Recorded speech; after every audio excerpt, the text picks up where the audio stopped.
Good morning all, how are you? I hope आपने last के 2 videos देखे होंगे। उसमें हमने जो पॉइंट्स देखे, फर्स्ट वाला जो वीडियो है उसमें हमने देखा है कि introduction to the thermodynamics and second one is zeroth law of thermodynamics. तो आज को जो हमारा पॉइंट है, चैप्टर क्या है हमारा? चैप्टर का नाम है थर्मोडायनेमिक्स। इसमें आज हम जो पॉइंट पढ़ने जा रहे हैं उसका नाम है heat, internal energy, heat, internal energy and work done. आपको लग रहा होगा कि सर तीनों पॉइंट एक ही में पढ़ाएंगे क्या? नहीं, बिल्कुल नहीं, मैं अलग अलग पढ़ाऊंगा। जैसे कि पहले हम हीट पढ़ेंगे, नहीं उतना जो स्टार्टिंग में पढ़ा उतना नहीं, उसके आगे भी कुछ है। उसके बाद हम देखेंगे इंटरनल एनर्जी एंड बाद में वर्क डन। तो आज का हमारा जो मेन टॉपिक होगा वो होगा हीट। आपको पता है हम लास्ट टाइम हीट के बारे में पढ़ चुके हैं। जैसे कि हीट क्या होती है? एक एनर्जी है जिससे खाना पकता है, जिससे आपको गर्मी लगती है। Heat is a form of energy which can transfer from one place to another place, जो एक बॉडी से दूसरे बॉडी में ट्रांसफर होती है। हीट कब ट्रांसफर होती है? हमने बोला है हीट तभी ट्रांसफर होती है जब उन दो बॉडीज का टेम्परेचर अलग हो। जैसे हमने हाथ मिलाने वाला, जैसे कि मैं किसी बंदे से हाथ मिला रहा हूं तो नॉर्मल है कि उसका टेम्परेचर, उसका बॉडी टेम्परेचर एंड मेरा बॉडी टेम्परेचर सेम है। तो ऐसा है कि हमारे दोनों में जो हीट ट्रांसफर होगा वो नहीं होगा। क्यों? दोनों का बॉडी टेम्परेचर सेम है, there is a no heat transfer. लेकिन अगर मैं एक चाय का, गर्म चाय की प्याली लेता हूं तो अगर मैं उसे टच करता हूं, अगर वो स्टील की रही तो ऐसा है ना, वो जो स्टील का कप है जिसमें गर्म चाय है उसका टेम्परेचर अलग है, मेरा हाथ उसका भी टेम्परेचर अलग है, तो मुझे टेम्परेचर लगेगा, मतलब मुझे गर्मी महसूस होगी। वाई? वो महसूस इसलिए होगी because there is a temperature difference. तो मैंने बोला था हमारा जैसा, मतलब हर किसी का पैटर्न होता है, तो हमारा पैटर्न ये है कि पहले हम एक्सप्लेनेशन लिखेंगे, उसके बाद उसके कीवर्ड्स, हम उसके कीवर्ड्स लिखेंगे। जैसे हीट का कीवर्ड्स क्या बोला था? It is a form of energy, it is a form of energy which can transfer from one place to another place. कब? When there is a temperature difference। हो गया ना?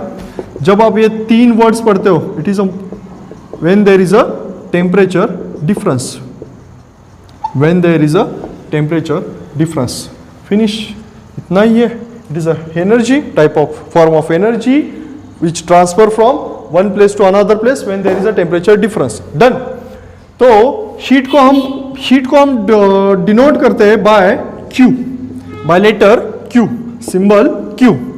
मुझे अभी देखना है कि सर ये जो हीट है, ऐसा है ना कि ये जो हीट है वो किस किस फैक्टर पे डिपेंड है, किन किन चीज़ों पे डिपेंड है। कि सर मतलब जैसे कि अगर मैं अभी ये एक बोलता हूँ कि heat is denoted by Q, ये कौन से चीज़ों पे डिपेंड है। अगर मैंने चाहा कि एक आध बॉडी है, उस बॉडी को मैं हीट सप्लाई करना चाहता हूँ, उस बॉडी को मैं हीट सप्लाई करना चाहता हूँ, तो मुझे पता होना चाहिए कि मुझे कितनी अमाउंट ऑफ हीट वहां पर सप्लाई करनी है। तो हम देखेंगे कि वो किन किन चीजों पे डिपेंड है। So Q is here amount of heat supplied to a body, so अभी देखेंगे कि ये कौन से फैक्टर्स पे डिपेंड है। सो ध्यान रखिए, कभी भी ना फॉर्मूला रटा मत कीजिए आप। ऐसा है कि मतलब वो फैक्टर्स याद रखिए। फैक्टर्स की मतलब अगर मतलब उनका डायरेक्टली प्रोपोर्शनल है या इनवर्सली प्रोपोर्शनल है, ये याद रखिए। इसका याद रखने से अच्छा इसका एग्जांपल याद रखिए, फिर आप खुद ब खुद वो डायरेक्ट फॉर्मूला लिख देंगे। जैसे मैं यहाँ क्या करना चाहता हूँ, amount of heat supplied to a body, मुझे ये वैल्यू निकालनी है, तो मैं कैसे निकालूंगा? सो फर्स्ट वन मैं यहाँ पर लिखता हूँ, heat is directly proportional to mass. Amount of heat is directly proportional to mass. Sir example दीजिए, जब एग्जाम्पल है तभी सब कुछ पॉसिबल है। Yes I know. जैसे कि दो बंदे हैं जो खाना खाने गए, दोनों को लगता है, मतलब दोनों को रिक्वायर्ड है 1 kg का पनीर। आपका फेवरेट होता है ना पनीर, उसकी वजह से पनीर।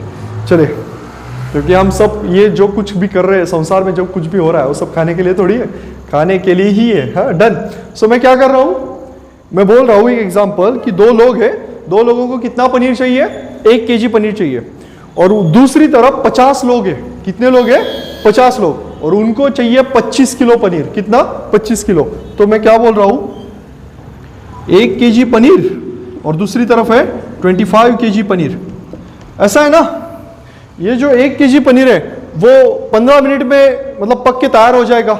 उसे अगर आप हीट दो तो 15 मिनट में पक के तैयार हो जाएगा। लेकिन उसी टाइम पे आप अलग दूसरे तरफ देखें तो वहां पर 25 केजी पनीर है, तो गारंटी है 25 केजी पनीर पकने के लिए कुछ ज्यादा टाइम लगेगा, कुछ ज्यादा हीट लगेगा, कुछ ज्यादा हीट रिक्वायर्ड होगा। तो हो गया ना, अगर मास बढ़ता है, अगर मास बढ़ता है तो क्या हुआ, तो अमाउंट ऑफ हीट सप्लाइड, जो हमें हीट देनी होगी वो भी बढ़ेगी, वो भी बढ़ेगी। तो मैं कह सकता हूं ना, अगर मास बढ़ता है, मैं देखो साइन दिखा रहा हूं, तो amount of heat supplied to the body वो भी बढ़ती है। So directly proportional to sign हुआ ना, so Q is directly proportional to M, M is for mass.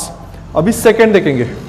Sir हम अमाउंट ऑफ हीट सप्लाई तो कर रहे हैं, हम अमाउंट ऑफ हीट सप्लाई तो कर रहे हैं, लेकिन मुझे बताइए हीट सप्लाई होना, हीट ट्रांसफर होना कब पॉसिबल है? हीट ट्रांसफर होना तभी पॉसिबल है जब there is a temperature difference. अगर टेम्परेचर डिफरेंस होगा तभी हीट सप्लाई होगी, अमाउंट ऑफ हीट ट्रांसफर होगी। तो हम ऐसा कह सकते हैं कि Q is directly proportional to change in temperature, T for temperature. Q is directly proportional to change in temperature. Sir, example. Yes, I will. समझिए, मेरे दो दोस्त बीमार हैं, एक का नाम है शुभम, एक का नाम है समर्थ। जैसे मतलब शुभम ने मुझे कहा कि सूरज भैया मैं बीमार हूँ, मुझे आप थोड़ा गर्म पानी देंगे, पानी गर्म करके देंगे। और समर्थ भी बीमार है, समर्थ भी बोल रहा है कि सूरज भैया मुझे आप पानी गर्म करके देंगे। जैसा कि मैं एग्जाम्पल यहाँ लिख रहा हूँ, पानी जो है कितना अभी 20, water is at initially 27 degree Celsius पे है, डन। तो शुभम मुझे कहता है कि भैया वो 50 डिग्री सेल्सियस तक भी आप उसको गर्म करवाना और मुझे लाके देना। कितना? Up to the 50 degree Celsius. लेकिन समर्थ है ना, वो बोलता है कि भैया 99 डिग्री सेल्सियस चाहिए मुझे। कितना? 99 डिग्री सेल्सियस तक पानी गर्म कीजिए और मुझे लाके दीजिए। तो अभी देखो यहाँ पर दो एग्जाम्पल हुए, एक शुभम कितना बोलता है 27 टू 50 डिग्री सेल्सियस। सो यहाँ चेंज इन, ये इनिशियल टेम्परेचर है 27 डिग्री सेल्सियस, फाइनल कितना है 50 डिग्री सेल्सियस। सो यहाँ पर टेम्परेचर चेंज कितना हुआ, डेल्टा टी, डिफरेंस कितना है 23 डिग्री सेल्सियस। कितना है 23 डिग्री सेल्सियस। ये शुभम। इन केस ऑफ समर्थ, समर्थ क्या बोल रहा है 99 डिग्री सेल्सियस। सो कितना हुआ डिफरेंस, डिफरेंस हुआ 72 डिग्री सेल्सियस, डेल्टा टी हुआ। तो अभी देखिए, मुझे उसी पानी को 27 डिग्री सेल्सियस से 50 डिग्री सेल्सियस तक अगर गर्म करवाना है और दूसरी तरफ 27 डिग्री सेल्सियस से 99 डिग्री सेल्सियस तक, गारंटी है इस केस में जहां पर टेम्परेचर डिफरेंस 72 है, मुझे ज़्यादा हीट रिक्वायर्ड होगी, मुझे जो हीट देनी पड़ेगी वाटर को वो ज़्यादा है।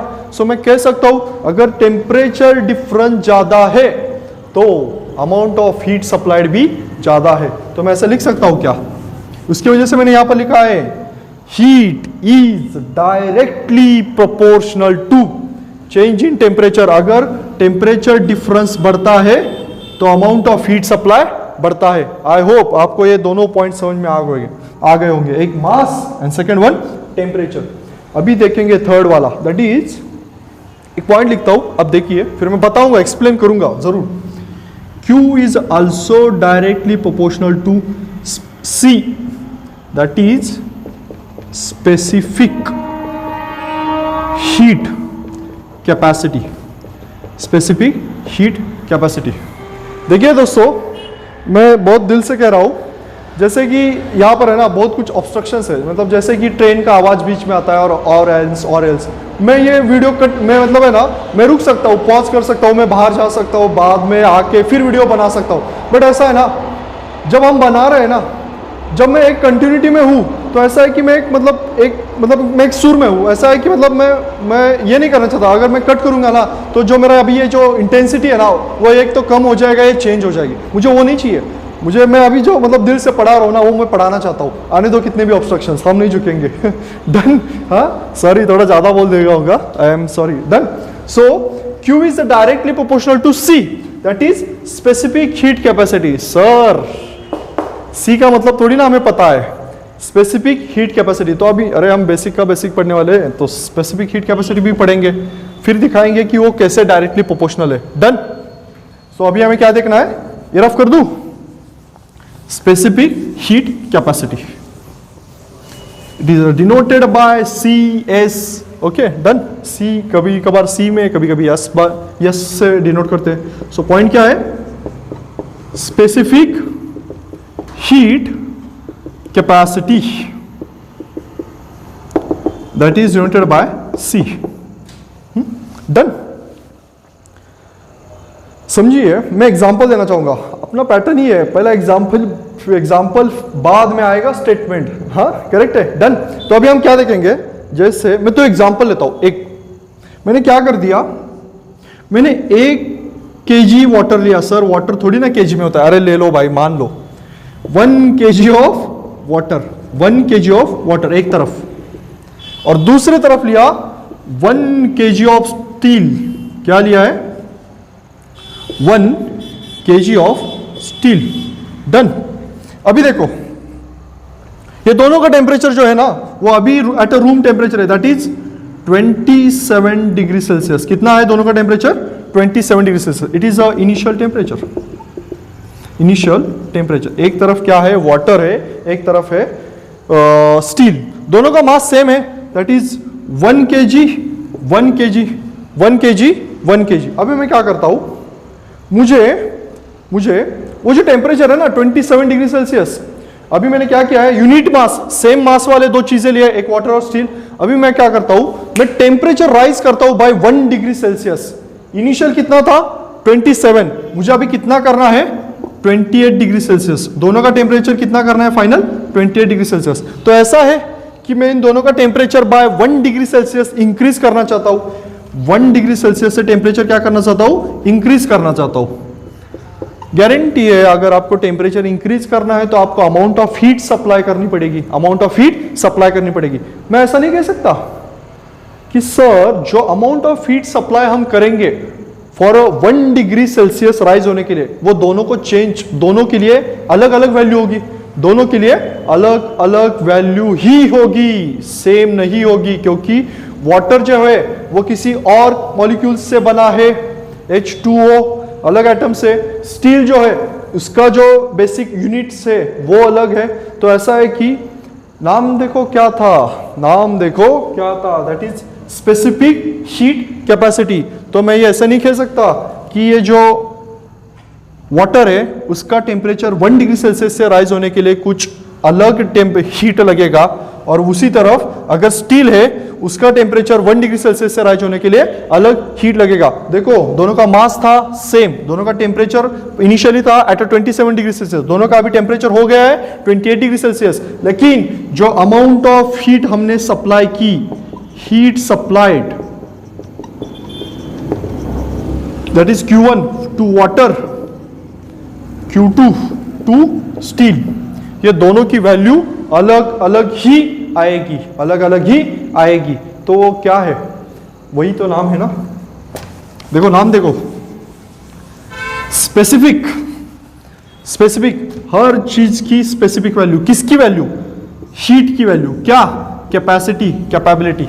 जैसे देखो मेरे दो मित्र हैं, मैं क्या और एक एग्जांपल बताऊं, एग्जांपल पे एग्जांपल, जब आप एग्जांपल की स्टडी करते हैं ना तो आपको स्टेटमेंट कंसेप्ट क्लियर हो जाती है। मेरे जो दो दोस्त थे, एक दोस्त है आशीर्वाद और एक है अथर्व। ओके, आशीर्वाद पाटिल और अथर्व पाटिल, ऐसे मेरे दो दोस्त हैं। तो ऐसा है कि आशीर्वाद जो है उसकी कैपेसिटी है बहुत अच्छे से स्टडी करता है, आशीर्वाद जो है उसकी कैपेसिटी है बहुत अच्छे से स्टडी करता है, लेकिन वो मैथ सब्जेक्ट की स्टडी अच्छे से करता है। किसकी, मैथ सब्जेक्ट की स्टडी। तो ऐसा है ना, आशीर्वाद स्पेसिफिकली मैथ्स में अच्छा है, आशीर्वाद स्पेसिफिकली मैथ्स में अच्छा है, और दूसरी तरफ कौन है, अथर्व पाटिल, दूसरी तरफ है अथर्व पाटिल। तो ऐसा है कि वो जो बंदा है वो भी स्टडी अच्छे से करता है, वो भी दिन में बहुत 12 घंटे पढ़ाई करता है, लेकिन उसका जो स्पेसिफिक सब्जेक्ट है, फेवरेट सब्जेक्ट जिसमें वो अच्छे से पढ़ाई करता है, वो है बायोलॉजी, वो है बायोलॉजी। तो अभी हम देखो, हम ऐसा कह सकते हैं ना, दोनों भी स्टडी अच्छे से करते हैं, लेकिन दोनों का मतलब दोनों भी स्टडी अच्छे से करते हैं, दोनों की स्टडी करने की कैपेसिटी अच्छी है, करेक्ट है, डन है, लेकिन दोनों स्पेसिफिकली अलग अलग सब्जेक्ट की स्टडी करते हैं। मतलब दोनों का मतलब एक स्पेसिफिक ये है कि सर मैं मैथ्स अच्छे से करता हूँ, मेरा बायो अच्छे से हो जाता है, तो हुआ ना स्पेसिफिक। तो हम उसको क्या बोलेंगे इस एग्जाम्पल को, स्पेसिफिक स्टडी कैपेसिटी। हाँ, वैसे ही यहां पर बन गया स्पेसिफिक हीट कैपेसिटी। तो डेफिनेशन अभी लिखने जा रहा हूं, देखो कीवर्ड्स क्या आते हैं। सो स्पेसिफिक हीट कैपेसिटी में हम क्या लिख सकते हैं, the amount of heat required, amount of heat required और supplied, supply कह सकते हैं, amount of heat supplied, amount of heat supplied to a body of unit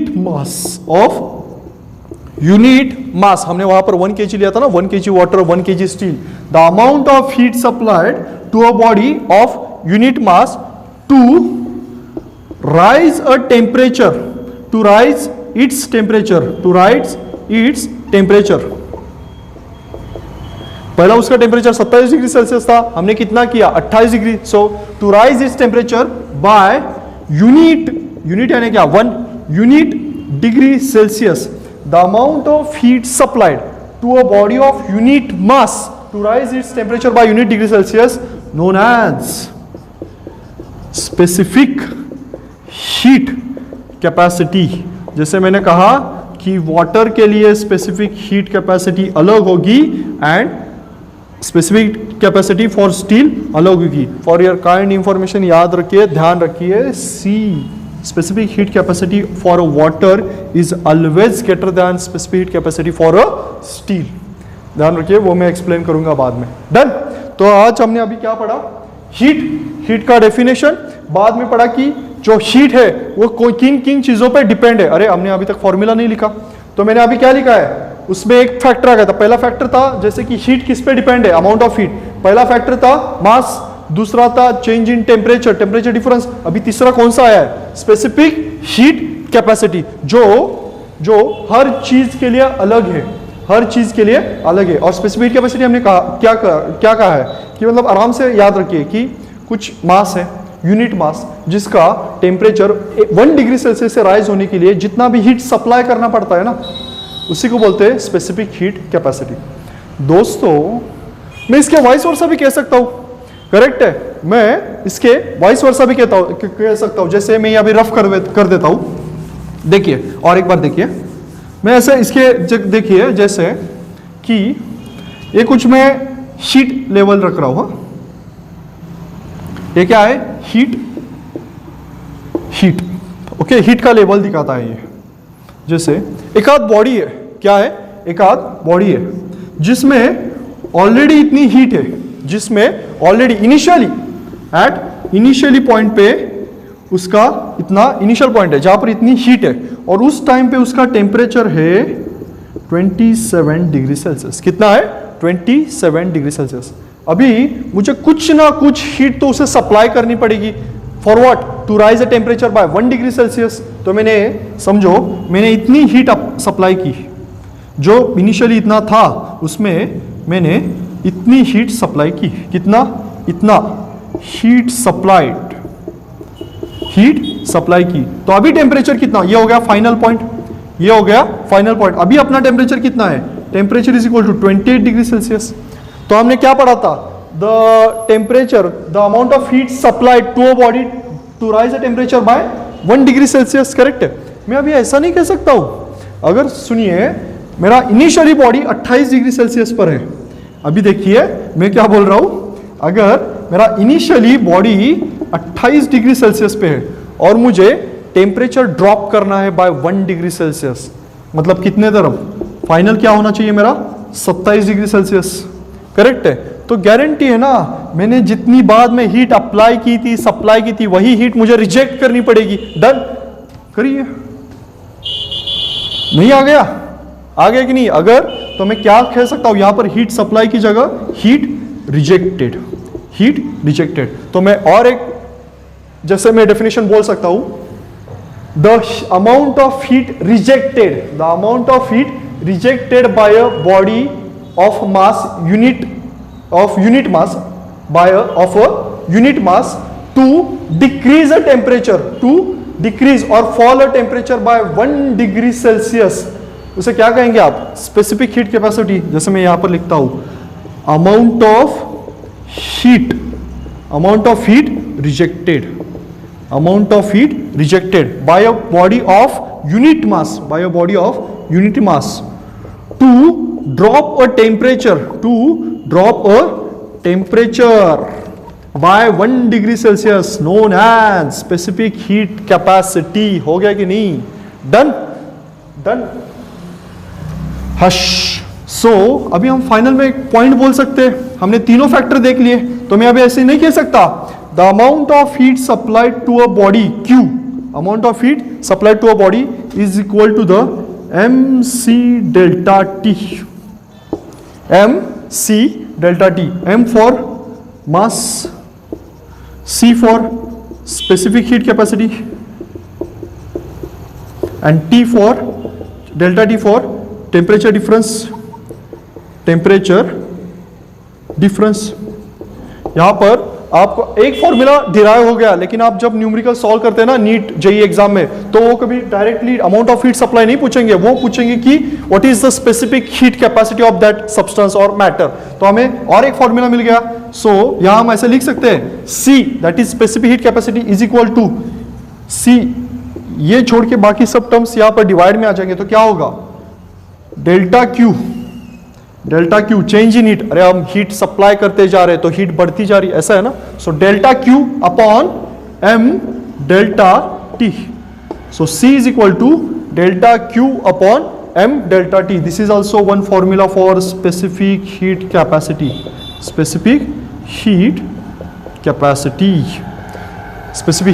capacity जिसका यूनिट क्या हुआ।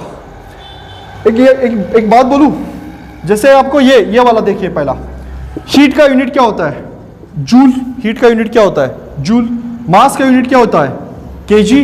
टेम्परेचर का यूनिट क्या होता है? केल्विन। तो हमें वही तो फाइंड आउट करना है कि स्पेसिफिक हीट कैपेसिटी सी का यूनिट क्या है। कभी है ना किसी चीज का रट्टा मत मारिए आप। अभी देखो, जैसे कि हमने पहले ये डिराइव किया, बाद में हमने अभी ये स्पेसिफिक हीट का कैपेसिटी का फॉर्मूला इसी से बाय यूजिंग दिस हमने ये लिखा है। अभी हम ये भी लिखेंगे, क्या? यूनिट भी लिखेंगे। जैसे सी का यूनिट क्या होगा? C is equal to delta Q change in heat, joule. नीचे क्या है? मास, केजी। टेम्परेचर क्या है? केल्विन। तो हो गया ना, joule per kg per kelvin, joule per kg per kelvin. हो गया, this is the unit for specific heat capacity. Done. So अभी हमारे सब पॉइंट हीट के कंप्लीट हो गए। हाँ, एक मेन थिंग जो आपको कभी कभार सीईटी या नीट का फेवरेट है, वो कि पूछते हैं कि जो हीट है ना वो कौन सा वाला फैक्टर है, जैसे कौन सा वाला फंक्शन है। जैसे अभी थर्ड वाला हमने फर्स्ट टाइम पढ़ा था हीट का डेफिनेशन, सेकेंड टाइम पढ़ा है हीट का जो फॉर्मूला है वो कैसे आया, डिराइव हुआ वो, और third one heat is the path function. Sir ये और एक क्या नया आ गया, heat is the path function. तो अभी हमें पाथ फंक्शन पता लगवाना होगा कि क्या है, स्टडी करना पड़ेगा। तो अभी करेंगे स्टडी, तो हर चीज का करेंगे। सो अभी याद देखिए, आपको पाथ फंक्शन की स्टडी करनी है ना, तो उसके साथ साथ आपको स्टेट फंक्शन का भी स्टडी करना पड़ेगा। और स्टेट फंक्शन को ही पाथ फंक्शन, स्टेट फंक्शन को ही पॉइंट फंक्शन भी कहते हैं, करेक्ट है ना। स्टेट फंक्शन को ही पॉइंट फंक्शन कहते हैं। अभी देखिए, सो पहले एग्जांपल, तो पहले हम एग्जांपल पढ़ेंगे।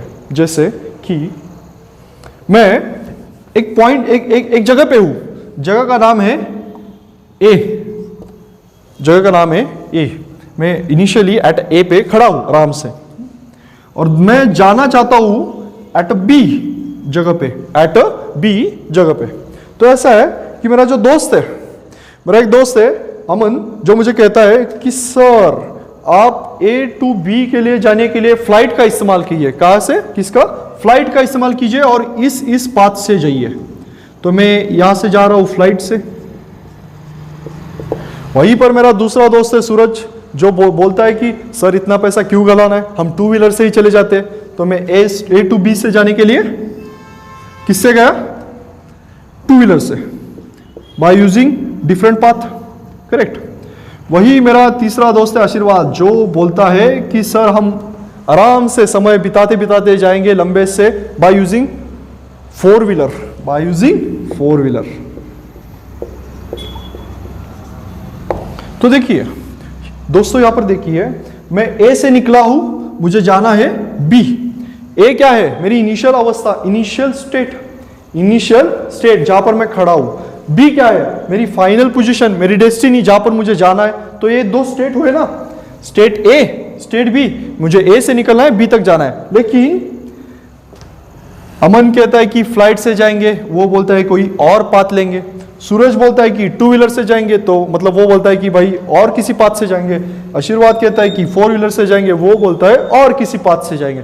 तो ऐसा है ना कि मैं ए टू बी से ए टू बी तक जाने के लिए मैं तीन पाथ है मेरे पास, डिफरेंट तीन पाथ, करेक्ट है। तो ये जो फंक्शन है ना, मतलब कुछ फंक्शन जैसे कि यहां पर जैसे स्टेट फंक्शन, अभी ये एग्जांपल आपको याद है, समझ में आया, तो मैं ऐसा बोल सकता हूं पाथ फंक्शन यानी ऐसे functions, the function which depends on path followed by system, path followed by system between initial state and final state। क्या बोल रहा हूं देखो, पाथ फंक्शन यानी कुछ ऐसे फंक्शंस जो फंक्शन डिपेंड है ऑन द पाथ, कि सर आप किस बात से जाते हो, ये हमारे लिए इंपॉर्टेंट है। ना कि सिर्फ हाँ सर मैं यहां से वहां तक गया, यहां से वहां तक कैसे गए, टू व्हीलर से गए, इस पाथ से गए, फोर व्हीलर से गए, इस पाथ से गए, फ्लाइट से गए, इस पाथ से गए। So path is important. So the function which depend on the path followed by the system, path followed by the system to system between initial point to final point, initial state to final state. Initial state से final state तक जाने के लिए जो path जिसने उसने ये किया है ना, एक्सेप्ट किया है ना, तो वो पाथ डिपेंडेंट प्रॉपर्टी है, उसे ही बोलते हैं पाथ फंक्शन। सो ये हमारा जो हीट है ना, heat is the best example, heat is the path function, path dependent function, done। अभी second one state, so fix है। अगर आपको पाथ वाला समझ में आया होगा ना, पाथ, तो स्टेट क्या है, स्टेट ऐसा फंक्शन है जो डिपेंड है कि भाई मैं इनिशियल स्टेट में यहां पर हूं, फाइनल स्टेट में वहां पर हूं। डजंट मैटर कि मैं कौन से पाथ से जा रहा हूं, भले मैं ट्रेन से जाऊं, तैरते जाऊं, दौड़ते जाऊं, डजंट मैटर। मैटर क्या करता है, मैं इनिशियली यहां पर खड़ा हूं, मैं फाइनली वहां पर पहुंच गया। डजंट मैटर कौन से स्टेट से, कौन से पाथ से जा रहा हूं। तो उसे बोलते हैं the function which depends on only it's initial state and final state. The functions which only depends on its state, initial and final state, known as state function। So I hope guys आपको path function और state function का मतलब समझ में आया होगा। और heat कौन सा है, heat is the path function, done. तो हमारे आज 3 पॉइंट्स पढ़ लिए हमने। Heat is the path function, उसका एक्सप्लेनेशन हो गया। उसके बाद हीट का amount of heat supplied to the body, उसका भी फॉर्मूला हो गया जिसमें हमने स्पेसिफिक हीट पढ़ा, और उससे पहले हीट का डेफिनेशन पढ़ा। अभी एक और, जैसे ना सर हम पढ़ते कुछ है और आता कुछ है, करेक्ट है, ऐसे ही होता है ना एग्जाम में, नहीं होता है।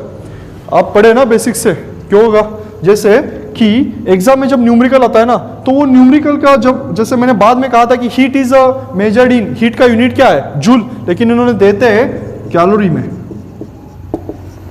Sir dash dash amount of heat calorie में सप्लाई किया, तो सर उन्होंने दिया है, गिवन किस में दिया, कैलोरी में, हमें ढूंढना किस में है, जूल में। तो एक यूनिट का कन्वर्जन देखिए, 1 calorie of heat is equal to 4.18 joule of heat. मतलब एक कैलोरी की हीट जो है वो 4.18 जूल हीट के बराबर है। So 1 calorie of heat is equal to 4.18 joule of heat. दोस्तों मैं मतलब फ्रैंकली बोल दो, मैंने देखा है मतलब जो स्टूडेंट है ना वो बहुत डरते हैं कि न्यूमेरिकल्स, सर न्यूमेरिकल्स बहुत हेवी होते हैं। मैं कहता हूँ एक फॉर्मूला याद रखिए, जब आप है ना गिवन में, जब आप उस न्यूमेरिकल का जब गिवन लिखते हो ना, अगर वो गिवन बराबर से लिख दे और वहीं पे यूनिट कन्वर्जेंस करे और ऑल कुछ फंक्शंस है और ऑल जो वैल्यूज है उन सब वैल्यूज का यूनिट्स एक ही सिस्टम में होगा, जैसे एक ही सिस्टम है, जैसे एसआई सिस्टम, सीजीएस सिस्टम, ऐसे एक ही सिस्टम में होगा तो आपका आंसर आने का परसेंटेज मतलब बढ़ जाता है। तो मतलब मैं बोलता हूं कि गिवन पे वर्क करिए। अगर गिवन अच्छे से लिख देंगे, गिवन अच्छे से मतलब वहां पर यूनिट कन्वर्जन कर देंगे तो आपका आंसर हो जाएगा, क्योंकि हर किसी को फॉर्मूला पता है। डन। तो अभी हमने आज क्या पढ़ा? 1 calorie of heat is equal to 4.1 joule of heat equal to, correct है। तो अभी हमने हीट का पढ़ लिया है, डेफिनेशन, हीट का formula that is amount of heat supply to a body, and third that is specific heat capacity. उसके बाद हमने पढ़ा heat is a path function, उसमें पढ़ा पाथ फंक्शन क्या होता है, स्टेट फंक्शन क्या होता है, and last one is unit conversion. Done.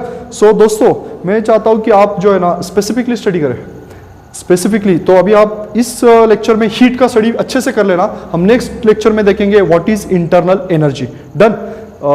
Thank you so much.